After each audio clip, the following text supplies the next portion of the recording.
ഈശ്വമിശിയായിക്ക് സ്തുതിയായിരിക്കട്ടെ. തെനാക് ആണ്ടുവട്ടത്തിലെ 8ാമത്തെ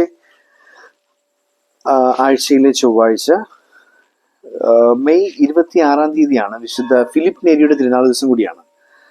വിശുദ്ധ ഫിലിപ്പ് നേരി, നമ്മൾ സഭയുടെ ചരിത്രം പരിശോധിക്കുമ്പോൾ ഒരു കാലഘട്ടത്തെ ഏറ്റവും കൂടുതൽ സ്വാധീനിച്ച വിശുദ്ധന്മാരിൽ ഒരാളാണ് ഫിലിപ്പ് നേരി.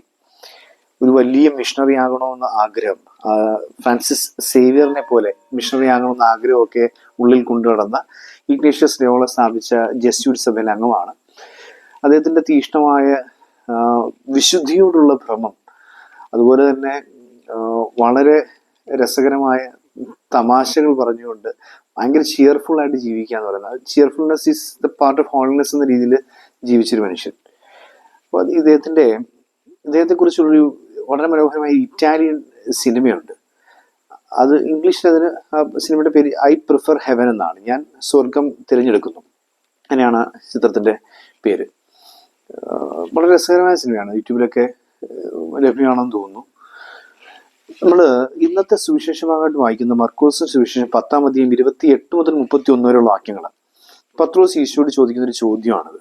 ഈശോയോട് ചോദിക്കുക, ഞങ്ങൾ എല്ലാം ഉപേക്ഷിച്ച് തന്നെ അനുഭവിച്ചിരിക്കുന്നത്. യേശു പ്രതിവചിച്ചു, സത്യമായി ഞാൻ നിങ്ങളോട് പറയുന്നു, എന്നെ പ്രതിയും സുവിശേഷത്തെ പ്രതിയും ഭവനത്തെയോ സഹോദരന്മാരെയോ സഹോദരിമാരെയോ മാതാവിനെയോ പിതാവിനെയോ മക്കളെയോ വയലുകളെയോ ത്യജിക്കുന്നവർക്ക് ഇവിടെ വെച്ച് തന്നെ 100 ഇരട്ടി ലഭിക്കാതിരിക്കുകയില്ല. ഭവനങ്ങളും സഹോദരങ്ങളും സഹോദരിമാരും മാതാക്കളും മക്കളും വയലുകളും അവയോടൊപ്പം പീഡനങ്ങളും വരാനിരിക്കുന്ന കാലത്ത് നിത്യജീവൻ. ഇടയ്ക്ക് പീഡനങ്ങളും ഒരു ഗിഫ്റ്റായിട്ടാണ് ഈശോ പറയുന്നത്. നമ്മൾ ഈ ഒരു സുവിശേഷം വായിക്കുമ്പോൾ യാദൃശ്യമായിട്ട് വന്നതാണെങ്കിൽ പോലും ഫിലിപ്പ് നേരിയുടെ ജീവിതവുമായിട്ട് വളരെ ബന്ധപ്പെട്ട് നിൽക്കുന്ന ഒരു സുവിശേഷ ഭാഗമാണിത്. 16-ാം നൂറ്റാണ്ടിൽ ജീവിച്ചിരുന്ന, ലോകം മുഴുവൻ വലിയ വിശുദ്ധനാണെന്ന് ജീവിച്ചിരുന്ന കാലഘട്ടത്തിൽ തന്നെ വിളിച്ചു പറഞ്ഞിരുന്ന ഒരു വിശുദ്ധൻ. അപ്പം ഇദ്ദേഹം പിന്നീട് ഞാൻ വിശുദ്ധനല്ല എന്ന് ലോകത്തെ ചിന്തിപ്പിക്കാൻ വേണ്ടി അഭിനയിക്കുക പോലും ചെയ്തിട്ടുണ്ടെന്നാണ് പറയപ്പെടുന്നത്. ഞാനങ്ങനെ അദ്ദേഹത്തിന്റെ വലിയ എളിമ കൊണ്ട് ഞാൻ വിശുദ്ധനല്ല എന്ന് ലോകത്തെ കൊണ്ട് ചിന്തിപ്പിക്കാനും പറയിപ്പിക്കാനും വേണ്ടി പലതും കാട്ടിക്കൂട്ടിയിട്ടുണ്ടെന്ന് വരെ പറയുന്നുണ്ട്. നമ്മുടെ ജീവിതത്തിൽ വായിക്കുമ്പോൾ കാണാൻ സാധിക്കും. കുഞ്ഞുങ്ങളുടെ ഒരു മധ്യസ്ഥനായിരുന്നു, യുവതീ-യുവാക്കളുടെ ഒരു വലിയ സ്നേഹിതനായിരുന്നു. അപ്പോൾ ഇങ്ങനെ ഒരു ഫ്യൂച്ചർ ചർച്ച്, ഒരു ഭാവി സഭയെക്കുറിച്ചുള്ളൊരു മനസ്സുള്ള, അതിനെക്കുറിച്ചൊരു ചിന്തയുള്ളൊരു വിശുദ്ധൻ. അങ്ങനെ നമുക്ക് ഫിലിപ്പ് നേരിയെ കുറിച്ച് ചിന്തിക്കാനുള്ളത്. അദ്ദേഹം ഇന്ത്യയിലൊക്കെ വന്ന് സുവിശേഷം പ്രഘോഷിക്കണം എന്നുള്ള ആഗ്രഹം പ്രകടിപ്പിക്കുമ്പോൾ അത് നിരാകരിക്കപ്പെടുന്നുണ്ടെങ്കിൽ പോലും അദ്ദേഹത്തിന് ഏൽപ്പിക്കപ്പെടുന്ന നിയോഗങ്ങളിൽ അദ്ദേഹം പൂർണ്ണമായി വിശ്വസ്ത പുലർത്തിക്കൊണ്ട് അദ്ദേഹം സ്വർഗം തിരഞ്ഞെടുക്കുകയായിരുന്നു. സിനിമയിലൊക്കെ അത് വളരെ ഭംഗിയായിട്ട് അവതരിപ്പിക്കുന്നുണ്ട്. കുഞ്ഞുങ്ങളുടെ കുമ്പസാരം കേട്ടും അവരെ ആത്മീയമായി സഹായിച്ചും ഒക്കെ മുന്നോട്ട് പോകുന്ന വിശുദ്ധൻ. ഈ വിശുദ്ധന്റെ ഈ ഐ പ്രിഫർ ഹെവൻ, ഞാൻ സ്വർഗം തിരഞ്ഞെടുക്കുന്നു എന്ന് പറയപ്പെടുന്ന വാക്യം നമ്മൾ ഈ സുവിശേഷഭാഗത്ത് നമ്മൾ വായിക്കുന്നുണ്ട്. പത്രോസ് പറയുമ്പോഴത്തേക്ക് യേശു പറയാണ്, എന്നെ പ്രതിയും സുവിശേഷത്തെ പ്രതിയും. ഞാനും സുവിശേഷവുമാണ് സ്വർഗം. എന്നെ സുവിശേഷത്തെ ഗൗരവമായി സ്വീകരിക്കുന്ന ഒരാൾക്ക് എല്ലാം കിട്ടിക്കഴിഞ്ഞു എന്നാണ് ഈശോ പറയുന്നത്. ഈ ഫിലിപ്പ് നേരിയുടെ വലിയൊരു പ്രഭു കുടുംബത്തിൽ ജനിച്ചൊരു പശ്ചാത്തലം നമുക്ക് ജീവിതത്തിൽ വായിച്ചെടുക്കാൻ സാധിക്കും. അതെല്ലാം ഉപേക്ഷിച്ചിട്ടാണ് അദ്ദേഹം ഒരു മിഷണറി ആകാനായിട്ട് ഇറങ്ങി പുറപ്പെടുന്നത്.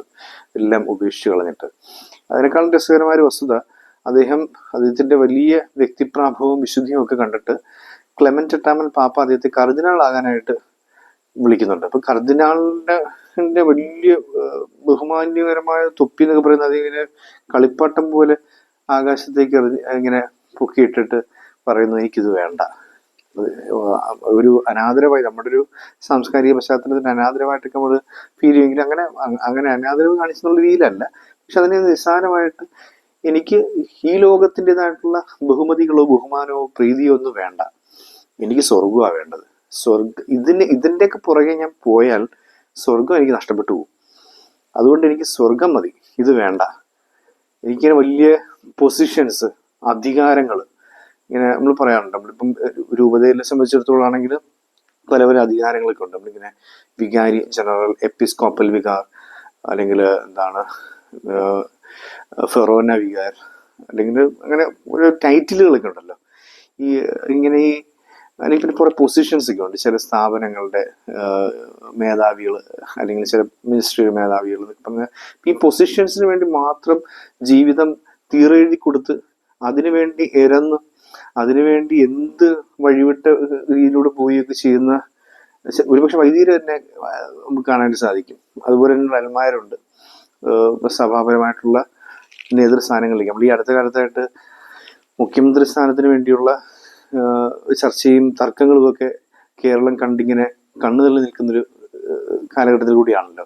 അത് സഭയ്ക്കകത്തുമുണ്ട് സമർപ്പിതരുടെ ഇടയിലുണ്ട്, വൈദ്യർക്കിടയിലുണ്ട്, സന്യസ്തരുടെ ഇടയിലുണ്ട്, അൽമാരുടെ ഇടയിലുമുണ്ട് ഇത്തരത്തിലുള്ള അധികാരങ്ങൾക്ക് വേണ്ടിയിട്ടുള്ള ഓട്ടം.